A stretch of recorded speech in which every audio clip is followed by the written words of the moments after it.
Are you ready? Ladies and gentlemen, boys and girls, children of all ages, Tool to Play presents Still Got Game with Derek D. Smooth Nolan and Joel Dude I Rock Albert.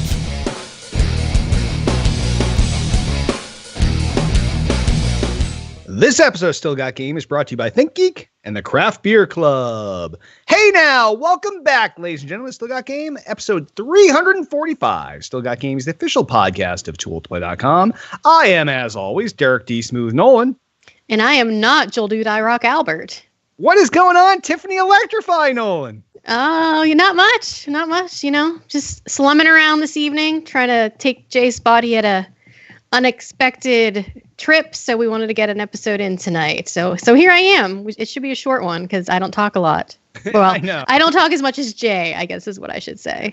Yeah, Jay and I tend to ramble on. You're more concise and to the point. But yeah, we didn't want to go without a show this week because I was gone last week on business, and then obviously we have tonight's show, and then the next 2 weeks I'm doing some college tours next week, so I cannot do a show next Monday. And the following Monday I'm out Cedar Point riding some roller coasters. So the next 2 weeks there will be no show. So we could not leave you without a show this week. Otherwise you would have been a month without shows, and that's just fucked up. So but that's what we did over the summer. I know, but the summer we had an excuse. Now it's the fall. This is supposed to be like, I think we told people this is a sweet spot. We're right into Thanksgiving. Yeah, we're good until the holidays. Yeah. So this is the exception to that rule, this one brief period until October. Then once we hit October, we're good till Thanksgiving. Yeah, well, I'm sure something else will come up. Or at least we hope so. But I guess we'll just jump right in the show proper. We'll hit feedback from last week's show. Remember, if you want to leave us a voicemail, it will cut you off after a minute. Vincenzo V comments. Just when I feel like you guys are back, poof, you're gone again. When do you expect your schedule to even out? October. Yep. Yeah. Well, it was supposed to, and it hasn't. So I would say October is definitely when we're going to even out. Oh, you can't say definitely. I know. Because when we say definitely, it fucks it. But I know. I feel like October is probably the time that we may even out. But we appreciate you sticking around with us, Vincenzo V, even though we have been less than stellar on our promptness for shows. Also, Takata13 comments. Newish listener to the show, but it has quickly become one of my favorites. In addition to the new episodes, I've been filling time listening to your old episodes in reverse order. That's got to be scary. Well, reverse order is fine because at least they're getting the modern shows before. Like, if you went chronological order, that would be much scarier. That would be. Some of those old shows are pretty rough around the edges. Yeah, you should take one of those out sometime. I don't know, just maybe on weeks we don't have a show, just drop in an old episode. Yeah, that would be pretty funny. I could record like a 2-minute intro and just throw in an old show. It wouldn't be on YouTube. It wouldn't be live, obviously, but at least you podcast listeners would get some throwback episodes. Yeah, maybe pick some favorites. Yeah, well, it's hard. There's so many great shows. Like it's like picking your favorite child. Well, you have one of those. I do. Which one right now? Sometimes they watch, but yes, yeah. I guess especially now you know that we're not going to be on the next 2 weeks. You should be able to fill in a shitload of our old episodes. Takata 13. Most definitely. Yeah, you could probably be back to 2015 by the point we get back to doing shows. So keep us in the loop. Let us know what you like from these shows, and maybe we'll pick one of your favorites to be the one we feature in our We're Not Here throwback episode segment. That's a cool idea. Maybe do a little poll. Yeah. Do a Twitter poll. We could put some shows up and see if people want to re-listen. Their favorite? Yeah. Yeah. Yes. Maybe some of our old E3 shows. Some people seem to love those. Oh my gosh, those are so long though. Except for this year's when we sped through it. But the years that Jay is there and he talks as much as I do, we go 3 hours. Yes. Yeah. But all right. Well, thank you for being a newish listener, Takata13. And last but not least, Old Man Papa comments. I've really enjoyed the past couple shows even more than usual. I like the free-form discussions you've been tacking on at the end. Well, Old Man Papa, just as a little tidbit to you, those are not just free-form discussions. That's actually, if you watched us live, that is what happens as soon as the show ends. We just start talking, and Hit is a font of information. Hit loves to talk about everything. He does. As soon as we get him involved in the conversation, it's like we give you 2 shows for one. It's like you still got game, and then you have the post show. Yeah, the post show it's like an entire podcast in and of itself, and a couple episodes it's been almost as long. Yeah, it's a little more than a snack. Yes. So we don't just tack it on at the end. We actually do that live. So if you ever want to join us Monday nights, 8 p.m. Eastern, except for the next 2 weeks, twitch.tv/tool2play, join us. And you could be part of steering that live show, because a lot of times where we go with that happens to be the stuff that's come up in chat during the show, or stuff that someone posted during the show that we couldn't just kind of work into the show. Yep. So you can definitely steer the discussion your own way if you want to be part of the formulation of the tacked on at the end part. So, but thank you for the comment, Old Man Papa, and it's good to have you here. If any of you have awesome feedback like these guys, give us a call, 773-527-2961, or email us at podcast@tooltoplay.com. And in site-related news, we got absolutely nothing. I got nothing. Jay's not here, so he's got nothing. And Tiff, I'm sure I have less than nothing. Exactly. So that eases us right through that. Yep, that is nothing all around. Yeah, it's a full circle of nothing. All right. So on that, why don't we hop on over into what we're playing? Tiffany Electrify, Nolan, what have you been playing this week? So I actually fired up Destiny last night, since I haven't been on there for a few weeks. Or, when I do play, it's usually just to run a raid. So I decided to fire that up. I did some inventory maintenance was basically what I was doing. Yes, it was a job. I know. It was a whole nother game in and of itself. It really is. Like, it took me literally an hour just to go through all of my stuff and move things around between all the 3 characters, and, move any of the higher level armor pieces to my other characters to level some of their shit up. So yeah, it actually took quite a while. And it's one of those things that usually when we're done with raiding, I'm just too tired and I'm like, I'll just do it next time. And then I 5 minutes before the raid and don't have time. And yes. Exactly. Yeah, so that's good. I'm definitely getting ready for one of our new releases that are coming out this week, as you can probably guess. Other than that, doing some Pokemon Go every once in a while, just when I'm out and about, and checking it every once in a while and see if there's anything cool nearby. But been kind of light on the gaming front lately. All right. Well, I obviously I'm super psyched for Destiny this week. It's going to be a huge week for Destiny. Other than that, I have been stuck with the phone games. Been playing Pokemon Go in my spare time and trying to eke out every last day of Smash Squad. That's the wargaming game that we've talked about a couple weeks back, where they shut down their studio, and that game is only good till October 22nd. And I still aim to retain my position as having the most robust inventory of any player of the game, which I do still at this point. I've reconfirmed on Facebook, and everyone is jealous of me. Game to be the roller of. I don't know what you're going to be lost. Without this game, you're going to be so lost. No, you have to find something else. I don't play mobile games. This was an exception to the rule that I did for the wargaming guys. And the wargaming guys, when they showed at PAX East, I decided to give it a shake, and I got sucked in. But when this is done, I'll be glad to free up this time in my life, because something else we've actually been playing. What's that? Not that. Game Pigeon. We've been doing some of the little games in the iMessage that came out with iOS 10. We've been trying some of that out. This is true. Yeah, iPigeon is like this little app that you install in iOS 10. You can add it to your messages, and then you can play games of pool or poker or Battleship or all these other things with anyone over text. And it's not like you're just like A3 and then they get it. No, it's actually a fully graphic. I know, but it's pretty slow. And it's meant to be slow because it's an asynchronous game where you send a move, then the other person has a chance to view your move and send it back. And really, even though we play these games in real time, sitting at the couch like 3 feet from each other, these games are meant to be played where you text someone, they finally do their move, you get it back, you do yours, and it probably takes a week or two. But we've been cranking them out in like an hour. But yeah. It's been kind of fun stuff. Yeah. Definitely recommend that as well.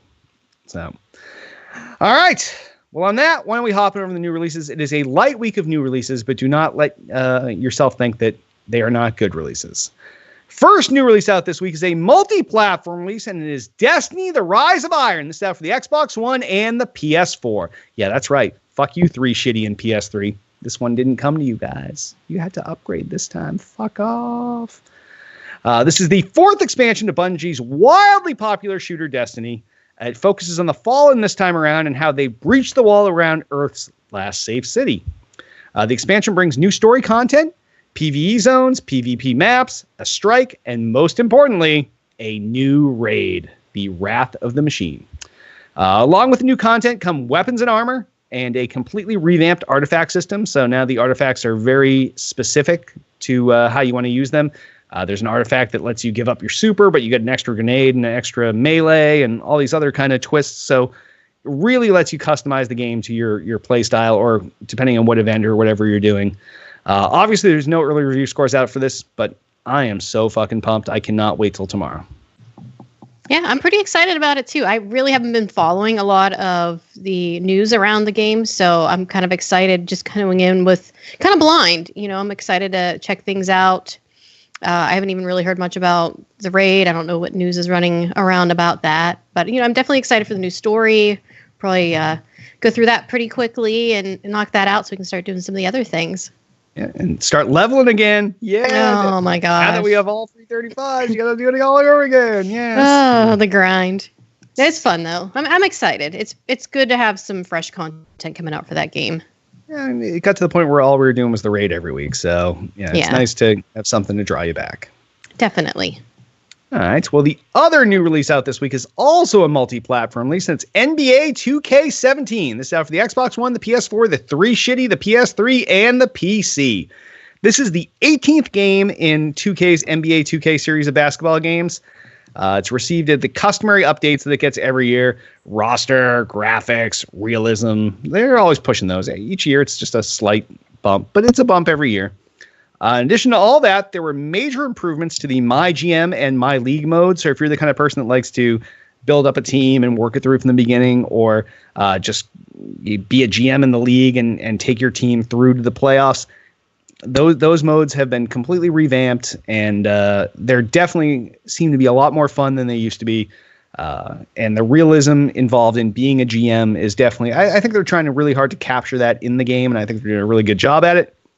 Along with all the NBA teams in the game, which obviously all the real NBA teams, it will also feature the 2016 and 1992 men's Olympic basketball teams, as well as classic teams like the 95-96 Chicago Bulls and my favorite, the 85-86 Boston Celtics. Like we're talking deep cuts here.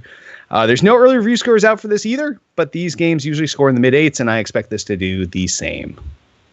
I love how you make this game sound so exciting, because I know you could really care less about it. No, actually, the funny thing is, every time... you always say this, because you said this like a couple weeks ago about the Madden and NHL?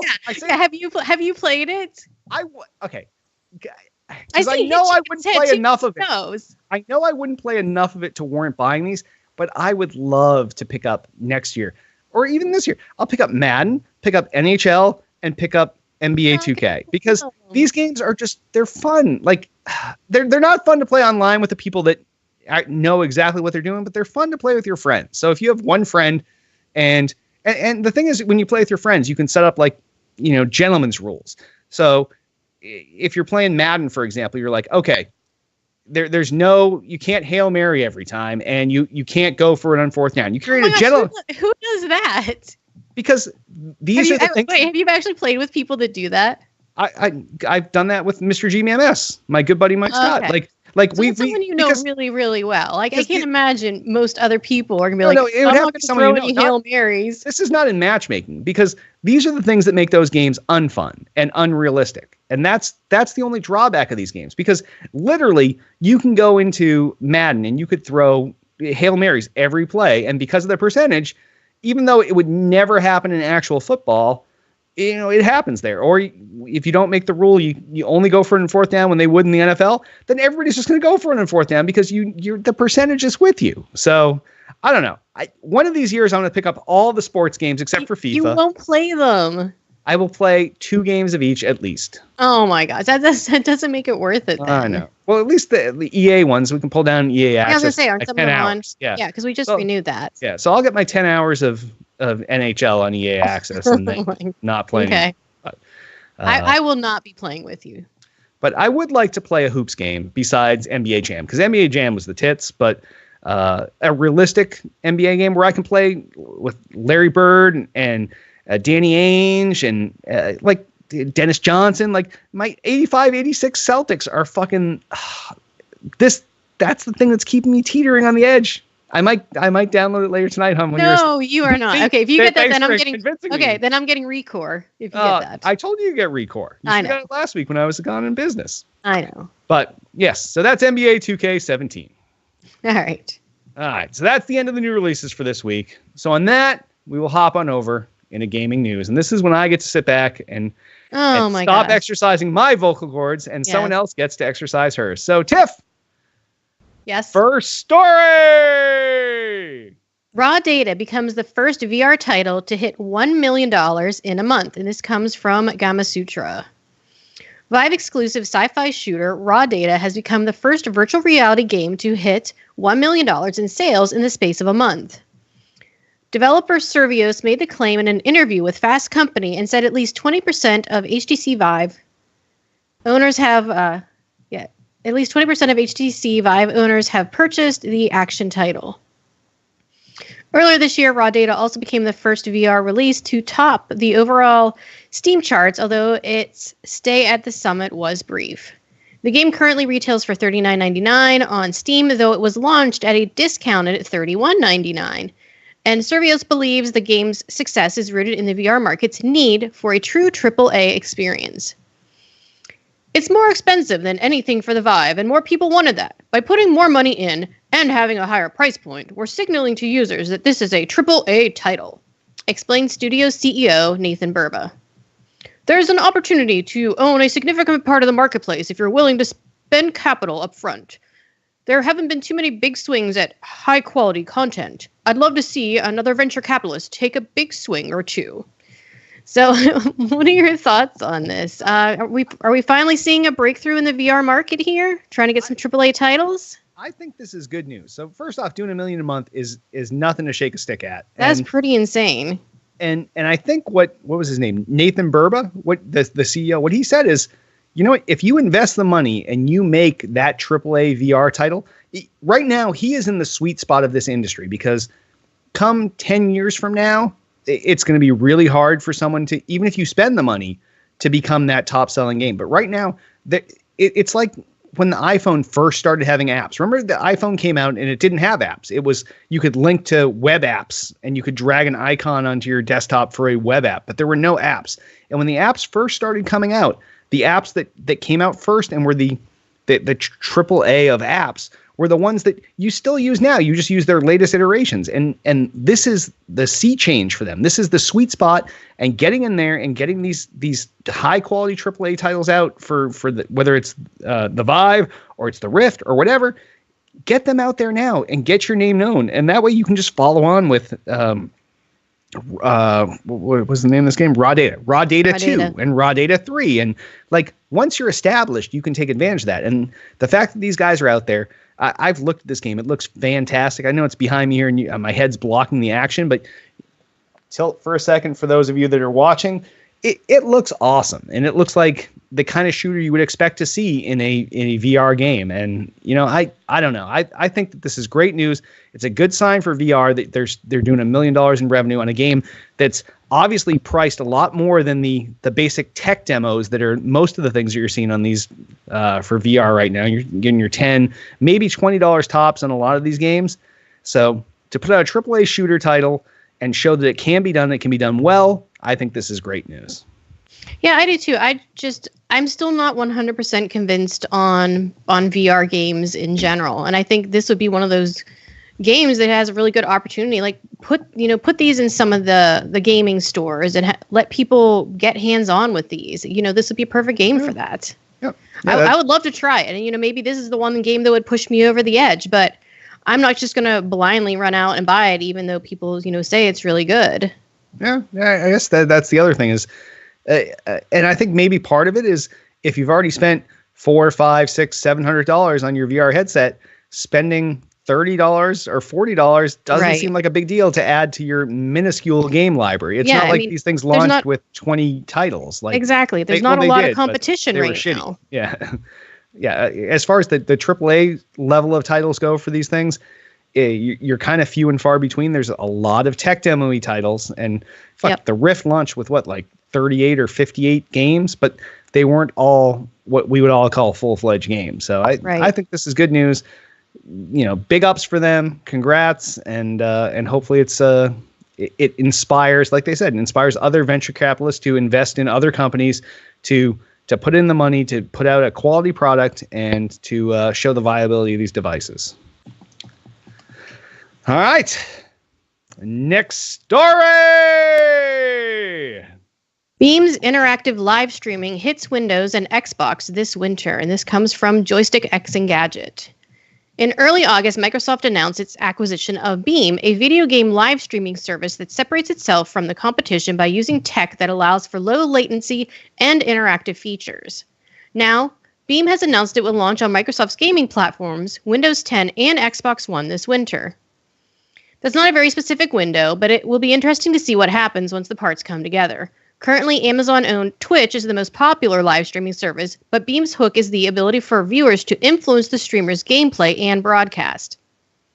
With the support of Microsoft, that can mean some interesting new game wrinkles, but so far, it's mostly speculative. Already, Beam lets people play along with Minecraft streamers, and in Rare's upcoming game, Sea of Thieves, the company says you'll be able to watch from different player perspectives. Since the acquisition, Beam has launched a few new features, including resizable chat windows, verified social accounts, as well as chat replay and activity graphs to go along with archived recordings. Currently, streamers can use OBS or XSplit to get video of their gameplay on the service, but now we'll be waiting to see what happens when there's built-in support. So this sounds like really good news for live streaming. What do you think about this? Yeah, Beam, it's a cool platform. I don't know. You probably I've never seen. Yeah, I've never even seen it or heard of it. So what Beam does, and I think I have it behind me here, but what Beam does is, aside from the chat window down the right and the video in the top left, you can define a bunch of viewer-controlled actions or votes. So you can either give direct control of the actions, or you can give a voting to your user base, and they can then here, I'll lean for those of you that can see it. All right, now you've seen it. So you can give control to your viewers, and you can be like, if you're playing an adventure game or whatever, you can be like, okay, what do I do next? Do I fight this guy, or do I go here, or do I go there? And you can present all these options to your viewer base. Oh, yeah, because when you leaned, it I apparently I'm autofocused. So I'm going to fix my focus. That was the most handsome you've looked tonight. Oh, thanks, guys. I love you too. So I will fix my focus here. This is, for those of you audio listeners, this is, it doesn't affect you at all. I'm handsome to you either way. You just love my dulcet, velvety tones. Yeah, so you can present all these boxes to your viewer base. You can provide them a bunch of actions that they can do, and then they can go ahead and they can either vote on those or whatever, and it becomes a much more social experience with the streamer as opposed to just watching the streamer. And the other fact of this is that their video somehow is this super low latency thing where some games that you actually could play along with someone and strictly watch their end of the feed because it's literally that low a latency. So it's exciting. We love Twitch.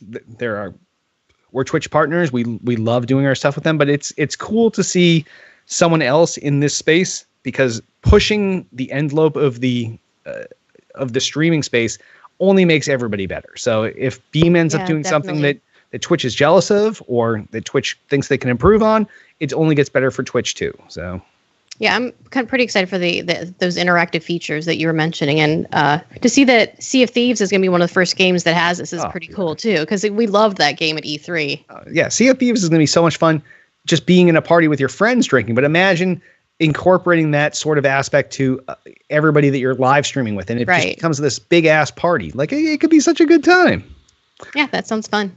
Yep, most definitely. So I'm excited for that. All right. Next story. Logitech acquires high-end joystick maker Cytec, and this comes from Engadget. Logitech has been expanding its product line in several directions, moving up to pro gamer gear and down to basic yet robust mice and keyboards.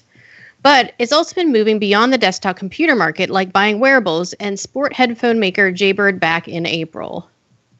Friday, the company acquired Saytech, maker of high-end simulation hardware, presumably to supply peripherals for the driving and flight genres. You know, the kinds of games you'll really want a specialty controller to play in VR. Whether this means the end for the custom controller Saytech was building for the upcoming Star Citizen is uncertain, as its new parent company wouldn't comment when asked by Polygon. Logitech paid $13 million to wrest them from Mad Catz, which purchased Saytech back in 2007. Its catalog includes a range of simulation gear, from space-age joysticks to flight yokes and instrument panels. Why the company wants to invest in higher-end peripherals isn't difficult to guess. A statement confirms it's to swell product ranks for the coming VR landscape. Saytech's gear already has a high reputation, so it should feel at home integrating with Logitech's performance gaming G line.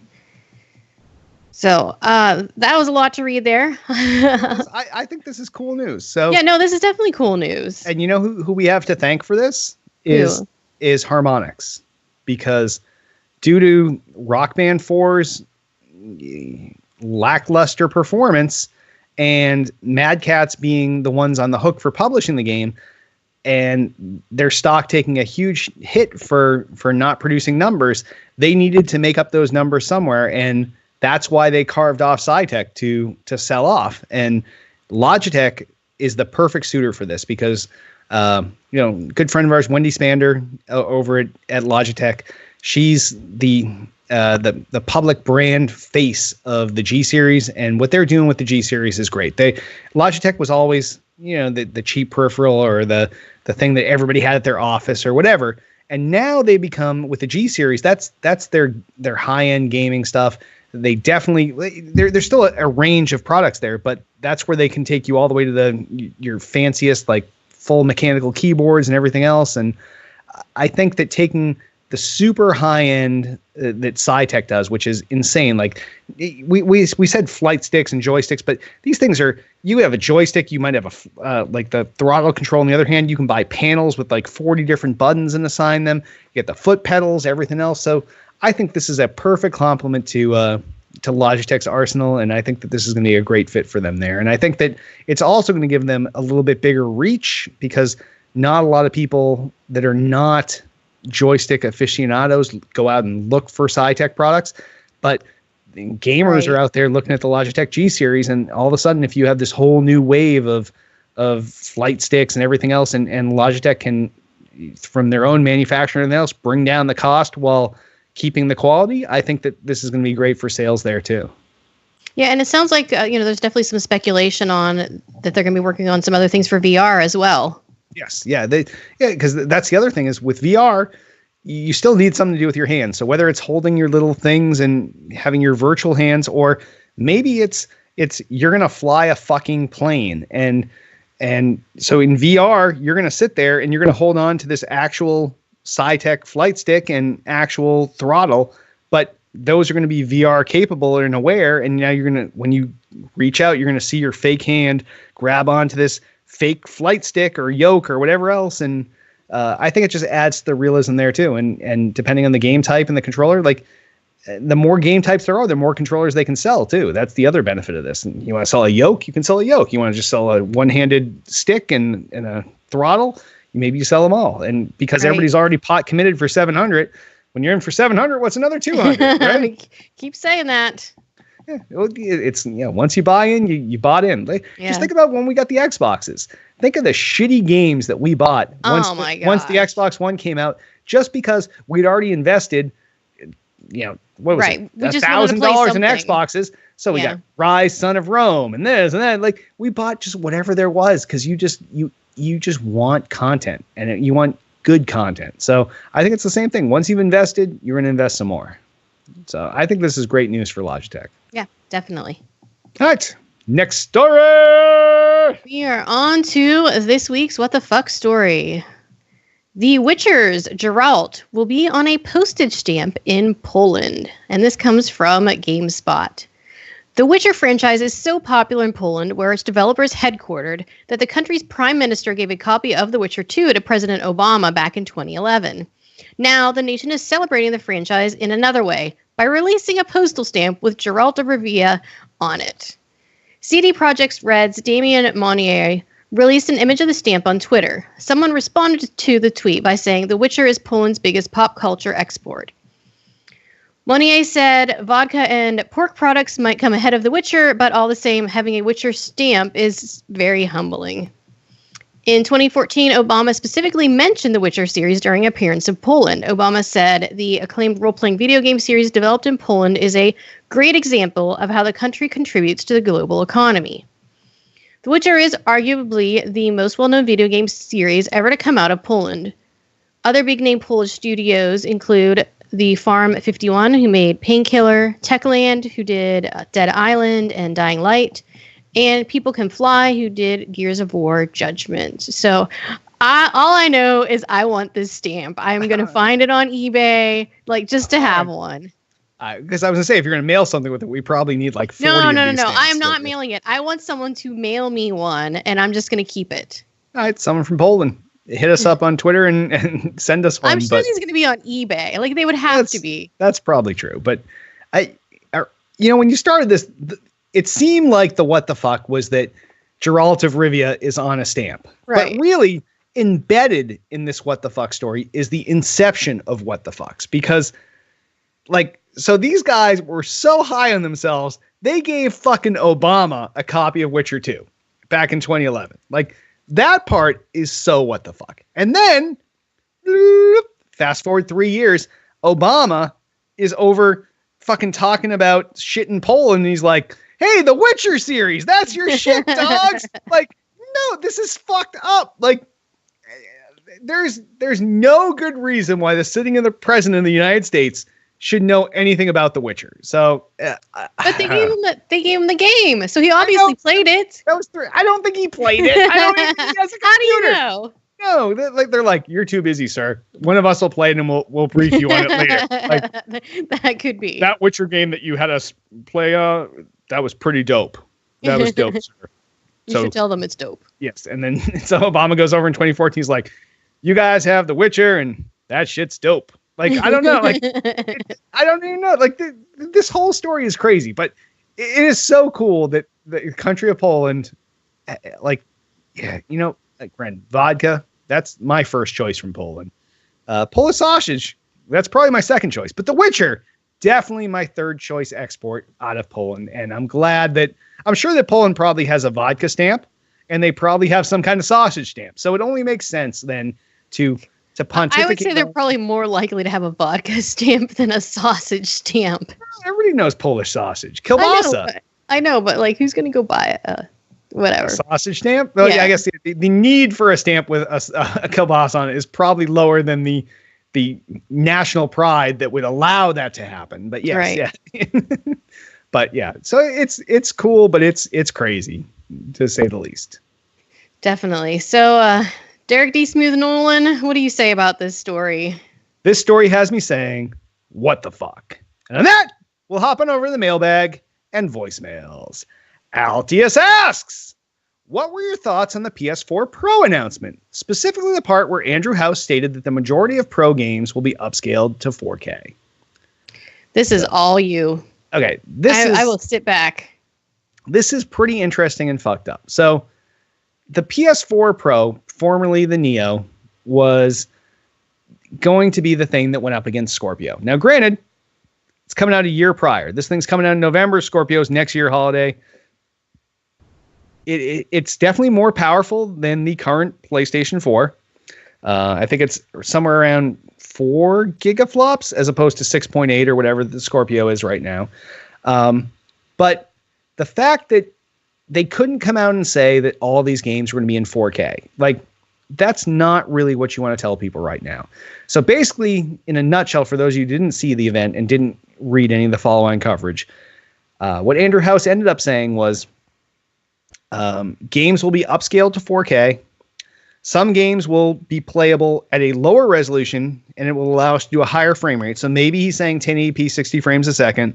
Maybe he's definitely not saying 4K. And then one of his quotes was like, we may have a small amount of first-party games that can be playable at 4K at some frame rate. So you combine that with the fact that this thing does not have a 4K Blu-ray player, and his argument is, well, most people are streaming nowadays. Well, there's still enough people that buy physical media. Like, I'll take one of my brothers, for example. He buys more Blu-ray content than you can shake a stick at. He buys whatever is out there. Everything he buys, and he just likes having a giant library of stuff. And I don't know. I think this is really not a good step for Sony in this point. I think that they had an opportunity, maybe not to go head-to-head on the gigaflops of 4K, but to at least get more games out there in 4K and not just upscale to them, and definitely get a 4K Blu-ray player out there, especially since Sony are the assholes that pushed Blu-ray on us in the beginning, in the first place, instead of fucking HD DVD. Yeah. HD DVD, for all intents and purposes, was the better of the two formats. Sony just had more money and more weight to throw around because they also had a TV division and a media division and everything else. But now that we're stuck with your format, you might as well at least stick it in your thing. Microsoft is putting this, it's already in the Xbox One S. They're paying Sony a licensing fee to put this 4K Blu-ray player in there, and Sony won't put it in their own thing. So I don't know. It's weird. I think that this is a big mistake on Sony's part. I think that probably what happened, if I had to speculate, put on my thinking hat, is maybe theirs was also slated for 2017. Microsoft came out with their big whip their dick out announcement at E3, and then Sony's like, okay, what can we cut, and what edges do we have to shave off to make sure we can get it out this year instead of next year? And that's the only thing that makes sense here, because if they were both coming out next holiday season, the Scorpio is, it's not even a close competition. So the only thing they're getting is a year in advance.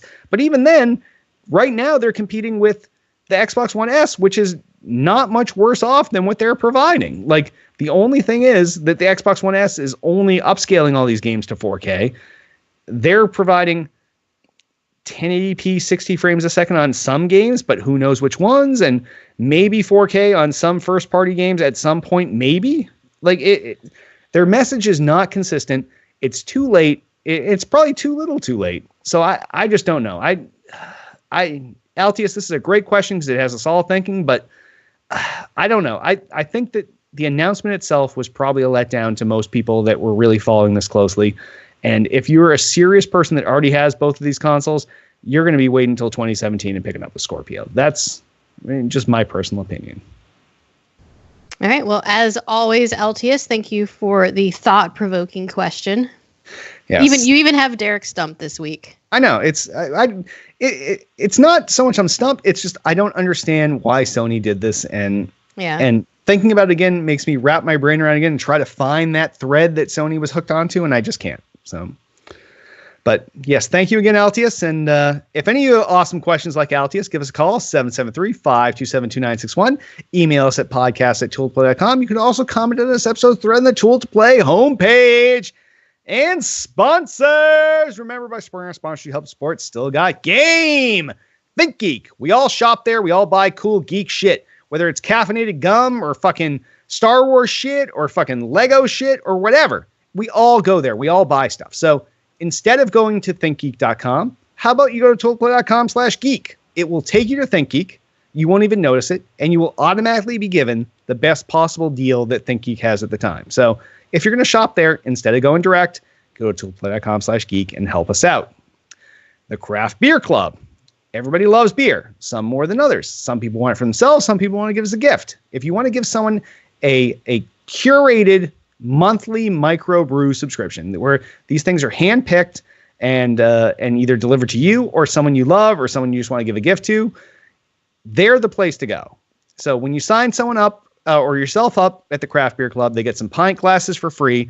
And if you go through our link, tooltoplay.com/beer, you will also get their best possible deal at the current time to ensure that you're maximizing your return on this. So you want to give someone a gift subscription, you can go 1 month, you can go 3 months, you can go a year. Definitely do it up.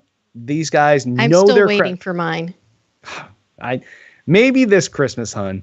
But these guys know their craft beer, and and definitely go there and give someone you love or yourself a craft beer subscription. So once again, that is tooltoplay.com/geek or tooltoplay.com/beer. And by going through there, not only do you get these awesome deals, but you help us out. And if you'd like to sponsor us, give us a call, 773-527-2961. Email us, podcast@tooltoplay.com. You tell us what you're selling, which you're going to pay us. We'll sell it. You pay us. Boom. Done. Twitter us up. You can find everything Tool to Play related at twitter.com/tooltoplay.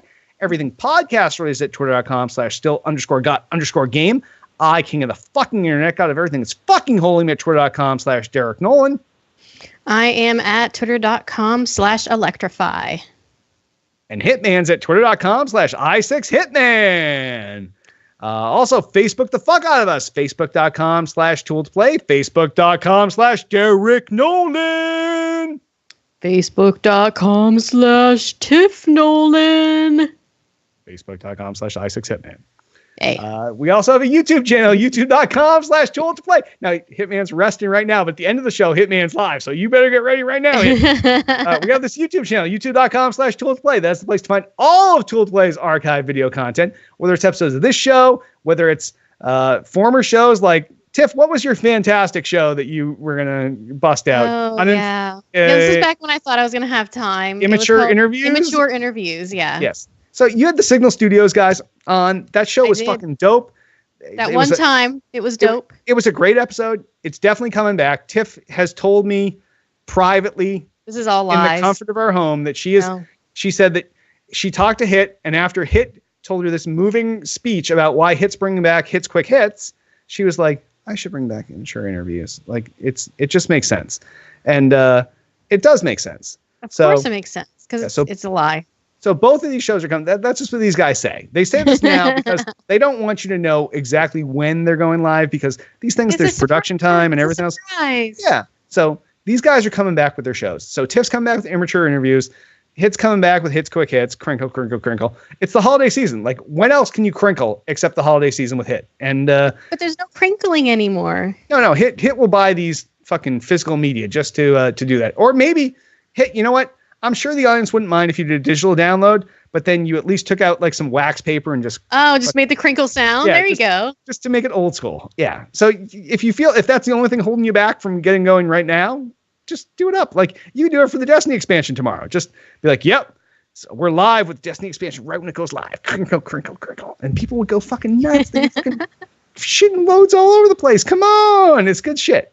So definitely youtube.com/tool-to-play. All of Tool to Play's archived video content. Also, we need to rate and review this podcast in iTunes. We need some 5-star reviews. We need some positive comments with them if possible. If you can only do the 5 stars, do it up. But if you can also take like a moment or two to write something nice. Love the show. Fantastic. Best show I've ever seen. Do we have any new reviews? I used to love hearing this. I know. I just haven't had time to go pull new reviews from Oh my gosh. I like to curate. Tell you what. I hear this is coming back. I hear you're bringing this back. I am bringing this back. So not the next 2 weeks when we're off, but when we're back in 3 weeks, there will be a new comment from iTunes brought up in the show, and we will credit that person with their awesome comment. So if any of you want to be that person that's featured, go to iTunes, give us a 5-star review, and give us some kind of comment. And you know what? Just to let you know that we're fair, it doesn't have to be the 5-star review to get your comment read in the show. It helps, but and we would appreciate the 5-star reviews, but I have read non-5-star reviews in the past. So we would appreciate that, but definitely go there, write us up a review, and all right, you guys heard it here first. Help us out. It's coming back. Yeah, you'll be featured in 3 weeks. We'll feature someone. Also, we have a Twitch channel, twitch.tv/tool-to-play. That's where Tool to Play broadcasts our live video content, like this show is right now, for those of you watching on Twitch, not everybody else. But this is where we broadcast live, and whether it's games, whether it's our shows, whether it's whatever, we broadcast live here. But the most important thing is there's 2 buttons down at the bottom. One says subscribe, one says follow. Following's cool. You get notified whenever we're on. Oh, Tool to Play's just gone live. Oh, I better go watch that because I love Tool to Play. Those guys are the best. I can't wait to see their shit. I wonder if it's a game. I wonder if it's a show. I don't even care. Their shit's awesome. What kind of accent is that? That was like someone just being all hoity-toity about I love Twitch. Okay. I didn't want to do like a southern accent. Because usually all of your accents sound, Mexican. So. Oh, no. These guys, I love Tool to Play. Or then You the Southern learned some new stuff tonight. I was impressed. I know the Southern guys are like, golly, Jay, I love Tool to Play. I can't wait till they get their next content up there. Whether it's a show or a game, I don't even care. Now I sound like Goofy. I don't even fucking know what's going on. Okay. This is why I don't do accents during the show. Okay. Hit is losing it. Hit is practically pissing himself. None of you can see him, but I can. So I'm going to reel this back in because Tiff really shot me off on a tangent here. But that's what I do. Yes, she helps out with this. But yeah. So that is where all of our live content goes. And we have these two buttons. One says follow, one says subscribe.